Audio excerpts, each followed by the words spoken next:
Hello, welcome to my channel school help by Kunjan. मैं अपनी educational website school help by Kunjan को introduce कर रही हूँ, जहाँ पे हम 7 ऑनवर्ड्स मैथ्स और साइंस के नोट्स प्रोवाइड करते हैं, एनसीईआरटी सॉल्यूशंस प्रोवाइड करते हैं, वर्कशीट्स प्रोवाइड करते हैं। और अभी हमने इंग्लिश को भी शुरू किया है क्लास 9 के लिए बी हाई बुक, जिसमें कि आपको समरी, एक्सप्लेनेशन, वर्ड मीनिंग और एनसीईआरटी सॉल्यूशंस मिलेंगी। तो हमने अपनी वेबसाइट में मेन 3 हेडिंग्स रखी हैं, सब्जेक्ट वाइज इंग्लिश, मैथमेटिक्स और साइंस। इस पे आप क्लिक करके नोट्स देख सकते हैं। तो अभी हम कर रहे हैं साइंस, और साइंस में कर रहे हैं हीट। तो हम पहले साइंस पे क्लिक करते हैं। इस तरीके से ये एक ड्रॉप डाउन मेन्यू खुल गया है और आपके पास ये बहुत सारे टॉपिक साइंस से रिलेटेड हैं। इन पे आप क्लिक करेंगे तो आपको नोट्स मिल जाएंगे। हम हीट कर रहे हैं, मैं हीट पे क्लिक करती हूँ और ये हीट्स के नोट्स हैं। तो इस तरीके से उन्हें डायग्राम से, फोटोग्राफ से दिखाया गया है ताकि टॉपिक को बहुत इजी तरीके से समझा जा सके। इसी तरीके से आप एनसीईआरटी सॉल्यूशंस पे जाइए तो सब्जेक्ट वाइज आपको एक ड्रॉप डाउन मेन्यू मिलेगा और उसके बाद आप अपने सब्जेक्ट पे क्लिक करते हैं तो फिर से आपको एक सब ड्रॉप डाउन मेन्यू मिलेगा। तो उसमें आप अपने क्लास को देख सकते हैं। इसी तरीके से आप वर्कशीट्स पे जा सकते हैं और कोई भी आपको प्रॉब्लम है तो आप मुझे कमेंट बॉक्स में लिख सकते हैं। हम कर रहे हैं क्लास 7 के लिए साइंस और फॉलो कर रहे हैं एनसीईआरटी सिलेबस। हम आजकल कर रहे हैं हीट टॉपिक और हीट का पूरा थ्योरी पार्ट हमारा हो चुका है और एक्सरसाइज भी हमने शुरू कर दी है। क्वेश्चन नंबर 1 to 4 हम फिनिश कर चुके हैं। तो आज हम क्या करेंगे, question number 5 to question number 11। Question number 5, discuss why wearing more layers of clothing during winter keeps us warmer than wearing just one thick piece of clothing। Answer आपको पता है, थ्योरी में आप समझ चुके हैं, फिर भी मैंने यहाँ जो लिखा है फटाफट से रीड कर देती हूँ। Air is trapped between the layer which prevents the flow of heat from our body to the cold surroundings. जो एयर होती है वो लेयर्स के बीच में होती है और वो वहीं ट्रैप रह जाती है। वो हमारी बॉडी से गर्मी को बाहर की सराउंडिंग में नहीं जाने देती, तो फिर हमें गर्म फील होता है। So wearing more layers of clothing during winter keeps us warmer than wearing just one thick piece of clothing। 6 है, look at the figure given below, mark the points where the heat is being transferred by conduction, by convection and by radiation। ये आपको एक photo दी है, इसमें आपको mark करना है conduction, convection और रेडिएशन। आपको तीनों चीज़ें आती हैं। हीट ट्रांसफ़र के मोड आप पढ़ चुके हैं। यदि आपको कोई भी प्रॉब्लम आती है तो आप हमारा वीडियोस देख सकते हैं, उसका लिंक मैं आपको डिस्क्रिप्शन बॉक्स में दे दूंगी। रेडिएशन कहाँ होगा, जहाँ पे बर्नर से लौ निकल रही है, गैस निकल रही है, फ्लेम निकल रही है, तो ये रेडिएशन हो गया।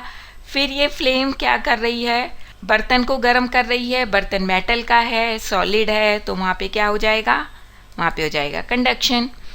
और अब बर्तन जब गर्म होगा तो उसके अंदर जो पानी है फिर वो गर्म होना शुरू होगा। वो कैसे गर्म होगा, by movement of molecule of waters. तो कन्वेक्शन हो गया पानी में। फिर 7th, in place of hot climate it is advise that the outer walls of houses be painted white. Explain, इसमें कहा है जो हॉट क्लाइमेट के घर होते हैं जहाँ पे, वहाँ पे कहा जाता है कि जो बाहर की दीवार है, घर की सबसे बाहर की दीवार होती है, उसे वाइट पेंट करें। क्यों? क्योंकि हमें पता है कि वाइट जो है वो सबसे कम हीट को एब्जॉर्ब करता है, वो कलर वो हीट को ट्रांसमिट कर देता है। इस वजह से क्या होता है, जो घर में लोग रहते हैं उन्हें कम गर्म लगता है। 8th क्वेश्चन है, 1 litre of water at 30 degree Celsius is mixed with 1 litre of water at 50 degree Celsius. The temperature of the mixture will be. उन्होंने कहा कि 1 लीटर पानी है 30 डिग्री सेल्सियस पे, हम उसको मिक्स करते हैं 50 डिग्री सेल्सियस के पानी से। दोनों की क्वांटिटी एक है, टेम्परेचर अलग है, तो जब हम मिक्स करेंगे तो टेम्परेचर क्या होगा मिक्सचर का, जो कि सोल्यूशन हमारा तैयार हुआ दो पानियों को मिक्स करके। दो पानियों को मिक्स करने से जो पानी हमें मिला उसका टेम्परेचर क्या होगा, 80 डिग्री होगा। मोर देन 50 डिग्री होगा बट लेस देन 80 डिग्री होगा, 20 डिग्री होगा, बिटवीन 30 एंड 50 डिग्री हो। तो 4 ऑप्शन है आपके पास। आंसर क्या होगा, 20 डिग्री होगा।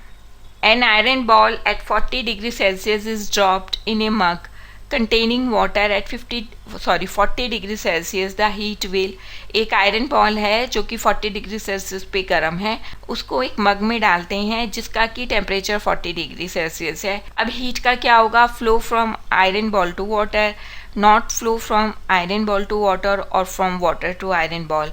Flow from water to iron ball increase the temperature of both. तो इसका आंसर है कि पानी का कोई भी फ्लो नहीं होगा, टेम्परेचर का कोई फ्लो नहीं होगा, ना तो आयरन बॉल से वाटर की तरफ ना वाटर से आयरन बॉल की तरफ. क्यों? क्योंकि दोनों का टेम्परेचर 40 डिग्री सेल्सियस है, इस वजह से. A wooden spoon is dipped in A cup of ice cream, it's other and. एक वुडन स्पून है, उसको एक आइसक्रीम के कप में डाला है, और जो उसका दूसरा सिरा है किसका? स्पून का. उसका क्या होगा? वो कोल्ड हो जाएगा by the process of conduction, cold हो जाएगा by the process of convection, cold हो जाएगा by the process of radiation. Does not become cold. तो क्या होगा? Does not become cold. क्यों? क्योंकि वो वुडन स्पून है, और वुडन स्पून्स क्या होते हैं? बैड कंडक्टर्स होते हैं, इंसुलेटर्स होते हैं. ये अपने से हीट को ट्रांसफ़र नहीं करते, टेम्परेचर को ट्रांसफ़र नहीं करते हैं. तो हमारा आंसर हो जाएगा डज नॉट बिकम कोल्ड. अब 11th क्वेश्चन है, stainless steel pans are usually provided with copper bottom. The reason for this would be that, जो स्टेनलेस स्टील के बर्तन होते हैं उनकी बॉटम, तली जो होती है वो कई बार अधिकतर कॉपर की होती है. तो क्यों होती है? Copper bottom makes the pan more durable. Such pans appear colourful. Copper is better conductor of heat than the stainless steel. Copper is easier to clean than the stainless steel. Copper क्या है? ये अच्छा conductor है heat का, एकदम से heat लेता है, उसको आगे पास ऑन करता है. तो इसका आंसर हो जाएगा सी. तो इस तरीके से हमने हीट चैप्टर के क्वेश्चन नंबर 5 से 11 तक को पूरा किया, यानी कि अब हमारा हीट का चैप्टर पूरा कंप्लीट हो गया है. आपको कोई भी प्रॉब्लम है तो आप मुझे कमेंट बॉक्स में लिख सकते हैं. आप हमारी वेबसाइट schoolhelpbygunjan.com पे भी जा सकते हैं, और वहाँ पे आप नोट्स देख सकते हैं, एनसीईआरटी सॉल्यूशंस और वर्कशीट्स देख सकते हैं, अपने डाउट क्लियर कर सकते हैं. आपका कोई भी सजेशन है तो आप मुझे कमेंट बॉक्स में लिख सकते हैं, या हमारी ईमेल आईडी है, आप उससे भी मुझे कांटेक्ट कर सकते हैं. और किसी एजुकेशनल टॉपिक पे वीडियो देखना चाहते हैं तो भी मुझे कमेंट बॉक्स में बता सकते हैं, ईमेल कर सकते हैं. कांटेक्ट करने का यही 2 मेथड है. और आप यदि ऑनलाइन क्लासेस लेना चाहते हैं तो भी मुझे या तो कमेंट करिए या ईमेल करिए. ईमेल का एड्रेस आपको डिस्क्रिप्शन बॉक्स में मिल जाएगा. और लगातार वीडियोस देखने के लिए प्लीज़ मेरे चैनल को सब्सक्राइब करिए, लाइक करिए और शेयर करिए. Thank you.